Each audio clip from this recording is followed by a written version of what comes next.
Hello everyone, welcome to Wednesday. I want to thank everybody who came to the Lunch with Tom today. Really good group, great questions, had a really good time. Thank you very much, actually. Unfortunately, the S&P 500 was down a little bit today. It was down 0.2%, and it was like watching an EKG machine, read out just up and down, and really had a lot to do with the stimulus talks. Every time news came out one way or another, it was moving in that direction. I don't have a lot of hope for the stimulus, especially to come out before the election because it's not that far away. But if it did, the market would respond positively to that. I do want to talk about a question that's been coming up with several of the clients, and that has to do with capital gains. So back in 2013, capital gains were considered ordinary income, and then they lowered the capital gains rate, a very special calculation that's used, and so people pay less for capital gains.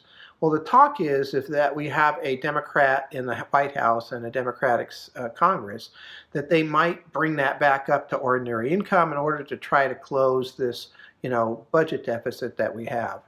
If that did happen, and again, we don't have to do anything right now, but we can wait and see what happens in the election. If that did happen, we might want to consider taking some gains.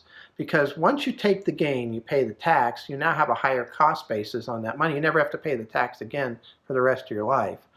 And we especially might want to look at the assets that we have that aren't doing that great. They're okay, but the only real reason we're holding on to them is because we have this gain and we don't want to pay the tax. Well, if they raise the tax, you might be really happy that you paid it in 2020 instead of 2021 or beyond. Very likely if they do raise the tax, it would be retroactive to January 1st, 2021, so it's something we'd have to do here at the end of the year.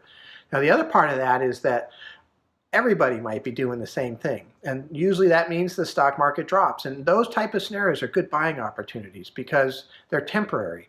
And so maybe we're selling off some asset that we're not that excited about, and we can buy something that we really think will do well for us long term.